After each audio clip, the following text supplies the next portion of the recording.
In 2023, the average American household spent over $5,000 on groceries and still ate food that was picked green, gassed to ripen in a warehouse, and trucked 2,000 miles before it ever touched a plate. 2 counties over, an Amish family grew a full year of vegetables, a root cellar stacked with potatoes, and enough canned goods to carry 6 kids through a Pennsylvania winter on less than a quarter acre for under $200 in seed and manure. Same soil, same rain, same sun. One family is broke, tired, and back at the grocery store every single week. The other one is fed, debt-free, and doesn't own a single bag of Miracle-Gro. They don't want you to know why, because the answer to that question is bad for business. And it's been bad for business since the 1940s. Here's who set the trap, and here's exactly when they set it. After the Second World War, the same nitrogen plants that had been built to manufacture explosives got repurposed almost overnight to manufacture synthetic fertilizer, because the Haber-Bosch process used to fix nitrogen for munitions is chemically the same process used to fix nitrogen for crops. The chemical companies that made a fortune supplying the military suddenly needed a new customer, and they found one in every farmer in America. This wasn't some accident of the free market. The USDA didn't just allow the shift, it actively pushed it. In 1971, Agriculture Secretary Earl Butz stood in front of American farmers and told them to get big or get out, and the farm policy that followed rewarded volume.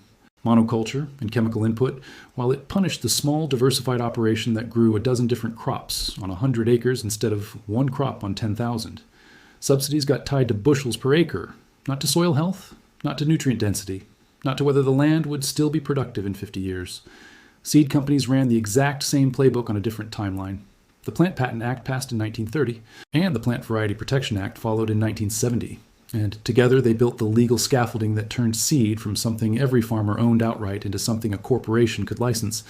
Once hybrid seed took over in the mid-20th century, and later once patented genetics took over on top of that, the tradition of saving your own seed from your best plants every single autumn started disappearing. Not because it stopped working, but because the system stopped rewarding it. Monsanto versus Schmeiser wasn't some backwoods rumor passed around at a feed store. It was a real case decided by the Supreme Court of Canada in 2004, and the ruling put every farmer on the continent on notice. If a patented gene shows up in your field, even by accidental cross-pollination from a neighboring farm, the company can come after you. That's the specific technical detail that proves the whole arrangement was never about feeding people better. It was about making sure nobody could opt out. And there's an older warning baked into American soil that most people never connect to any of this. The Dust Bowl of the 1930s wasn't just bad weather. Well, it followed decades of settlers stripping native prairie grass and running the same crop season after season on the same acreage until the topsoil had nothing left holding it together when the drought finally hit. That disaster is the founding proof that monoculture, without rotation, without cover, and without a plan for the soil itself, is a system that eventually collapses. The people who ignored that lesson kept farming that way anyway, because by then there was money in ignoring it. Here's what growers who came up next to Amish country already know, because they watched it with their own eyes for 2 generations, instead of reading it off the back of a fertilizer bag. Amish growers never abandoned polyculture, and that single decision is doing more work than most people realize. They still plant corn, pole beans, and squash together in the same mound, a method sometimes called the 3 sisters. A technique that predates European settlement entirely and was refined by indigenous farmers across North America for centuries before anyone was selling bagged nitrogen. The cornstalk gives the bean vine something to climb, so there's no trellis to build and no string to buy. The bean, a legume, fixes atmospheric nitrogen into the soil through bacteria living on its roots, feeding the corn for free, season after season, with 0 synthetic input. The squash spreads broad leaves low across the ground, shading out weed competition and slowing moisture evaporation, so a soaker hose becomes optional instead of mandatory. That's 3 crops splitting the exact job that a conventional operation pays for 3 separate times. A fertilizer bag for nitrogen, an herbicide pass for weeds, and an irrigation system for water retention. On top of the planting method, Amish farms run a genuinely closed nutrient loop, and this is the part most backyard gardeners never see. Horses and mules pull the plow, and those same animals produce the manure that feeds the compost pile that feeds next year's beds. Nothing leaves the farm in a truck to be replaced by something arriving in a truck. Compare that to a diesel tractor, which produces exhaust, noise, and soil compaction, and nothing else of value to the soil itself. Anyone who has ever driven a loaded pickup across a wet field in spring and watched the ruts it leaves behind already understands, intuitively, what a 6,000-pound tractor running the same pass year after year does to soil structure over 2 decades. It compacts the ground into something closer to a parking lot. collapsing the pore space that roots, earthworms, and rainwater all depend on to move through the profile. That fact isn't fringe theory. It's documented for decades by the USDA's own Natural Resources Conservation Service, and it might be the quietest admission in American agriculture. The exact equipment the system sells you as progress is measurably degrading the one resource the whole operation depends on. On top of that, most old order farms still run a real crop rotation, moving a field through grain, then legume, then pasture over a cycle that can run 5 to 7 years, instead of planting the identical crop on the identical ground every single season. That rotation breaks the life cycle of pests and diseases that build up in soil planted the same way year after year, which is a large part of why conventional operations lean so heavily on pesticide in the first place. Break the monoculture, and a chunk of the pest problem disappears before you ever need to spray anything. So here's the actual fix, laid out the way you'd walk a customer through a repair instead of upselling them a part they didn't need. Start with deep mulch instead of tilling. The method was popularized decades ago by a Connecticut gardener named Ruth Stout, who famously refused to till her garden at all, and the same no-till deep mulch approach is still standard practice across Amish country today. Pile 8 to 12 inches of spoiled hay or straw directly onto the bed in fall, and let it break down in place over winter. Come spring, you're not tilling anything, you're not buying bagged fertilizer, and weeds physically cannot punch through that much organic material, which means the hours you'd normally spend hoeing get spent somewhere more useful. Second, plant in guilds instead of straight rows. Corn, beans, and squash together in one mound, exactly like the Three Sisters method described a moment ago. Tomatoes paired with basil and marigold, which confuses the pests that hunt tomatoes by scent without a single spray. A guild does the job of 3 separate inputs using nothing but plant spacing and timing. Third, close the nutrient loop with manure. You don't need to own livestock to pull this off. A neighbor running chickens, rabbits, or goats almost always has more manure than they know what to do with and composted it properly. That manure replaces an entire season of synthetic fertilizer for the cost of a wheelbarrow, a tarp, and a few months of patience. Fourth, save your own seed from the strongest, healthiest plants at the end of each season. Instead of buying a fresh packet every spring, the exact practice growers relied on for thousands of years, before patented hybrid lines showed up and made seed saving feel unnecessary or even discouraged. Fifth, look at what happens after the harvest, not just before it. A proper root cellar, dug into a hillside or built into a basement corner, holds potatoes, carrots, and squash at close to freezing without a single kilowatt of electricity. And it's the reason a family with a quarter acre and no refrigerator full of imported produce can still eat vegetables in February. Rain catchment off a barn roof, run into a cistern, covers irrigation through a dry August without a well pump running around the clock. None of these are complicated technologies. Every one of them was standard practice 100 years ago, before the system decided it was more profitable to sell you a version that needed a monthly bill attached to it. If you want to see all of this firsthand instead of taking anyone's word for it, drive through Lancaster County, Pennsylvania, or Holmes County, Ohio in late July, and look at the difference with your own eyes. A conventional field that's been sprayed and tilled every year for 2 decades sits pale, cracked, and dusty by midsummer. A small Amish plot that's been mulched and rotated the same way since the 1950s is darker, holds moisture noticeably longer after a dry stretch, and keeps producing with almost no outside input at all. That contrast is the whole argument, standing right there in the dirt for anyone willing to look. There's a number that sums up the whole racket better than any lecture could. Synthetic nitrogen fertilizer prices have swung wildly over the past 2 decades, spiking hard whenever natural gas prices spike, because synthetic nitrogen is manufactured directly from natural gas through that same Haber-Bosch process. That means your ability to grow food under the conventional model is tied, dollar for dollar, to the price of a fossil fuel commodity traded on a global market you have zero control over. A guild of corn, beans, and squash fixing its own nitrogen through bacteria in the soil has never once been affected by a pipeline disruption or an OPEC meeting. That's not a lifestyle preference, that's a supply chain with one point of failure removed permanently. The same logic applies to seed.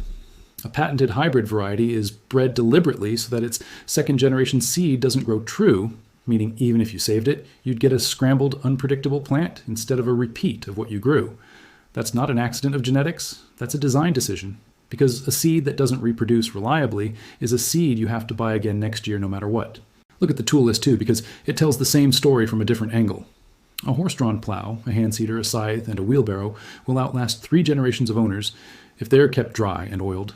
A diesel tractor needs fuel, filters, hydraulic fluid, and a service contract T, and it depreciates the moment it leaves the dealer lot. One system is built to be owned outright and passed down. The other is built to be financed, serviced, and eventually replaced. That's not a coincidence between two unrelated industries. That's the exact same business model showing up in the seed aisle, the fertilizer aisle, and the equipment lot, because it's the same handful of conglomerates selling into all three.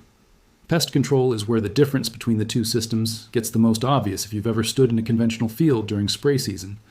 A monoculture is a pest's dream because it's an unbroken buffet of the exact same plant stretching to the horizon, with nothing to interrupt an infestation once it starts.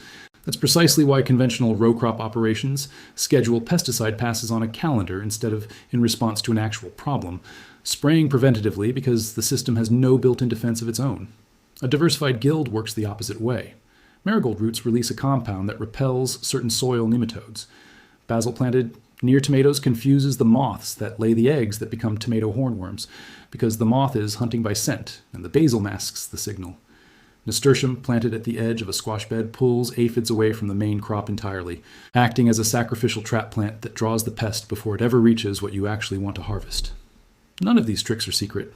They're published in extension office bulletins and organic gardening references going back decades. They're just slower to explain on a product label than spray this and the problem goes away for 2 weeks.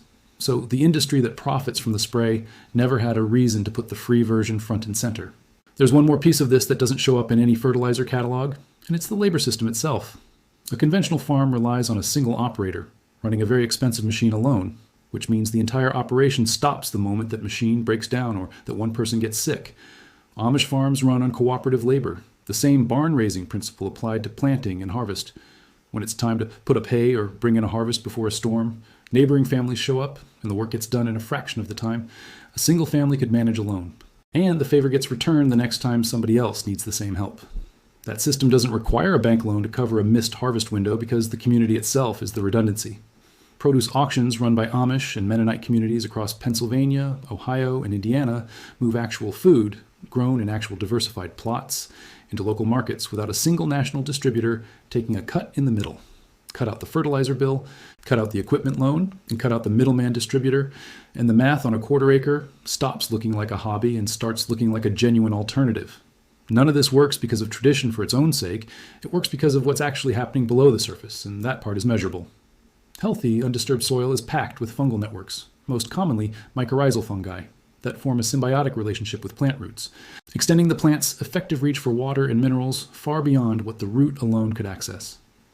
Every time a tiller rips through that soil, it shreds that fungal network back to nothing, forcing the whole system to rebuild itself from scratch before it can function again. Synthetic fertilizer compounds the damage in a way that rarely gets mentioned on the bag. Plants fed a steady diet of soluble synthetic nitrogen have less incentive to invest energy in feeding that fungal partnership, because the shortcut is sitting right there in the soil water already dissolved and ready to absorb. Over years, that dependency shows up as measurably weaker root systems and a soil biology that has quietly atrophied, even while the plant on top still looks green. A field that's never been tilled and never been dosed with synthetic nitrogen keeps that fungal network intact and expanding year over year, which is a large part of why an old Amish plot holds water through a dry spell that would crack a conventional field down the middle. This is settled soil science, published in agronomy research for decades. It just doesn't get printed on a product label because there's no product to sell once you understand it. This is the trap they set, plain and simple. Convince you that food only comes from a system where you rent your seed every year, buy your fertility in a bag, and run a machine heavy enough to ruin the one resource you actually need to keep growing anything at all. They want you dependent because a dependent customer is a permanent customer, and a permanent customer never asks why the price of fertilizer went up again this spring. Here's how you fight back. Starting today, not next season. Stop tilling and start mulching this fall before the ground freezes solid, so the material has all winter to break down before you plant.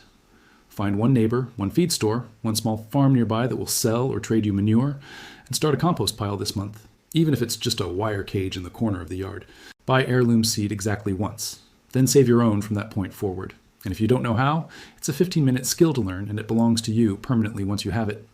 Dig a root cellar corner into your basement if you've got one, or bury a trash can lined with straw if you don't, because storage is half the battle that nobody talks about. Plant one guild this year before you plant 10. 3 sisters, 1 mound, corn, beans, and squash, and watch what happens without a single bag of fertilizer touching it. None of this requires a government program, a subsidy check, or a single trip to a big box garden center.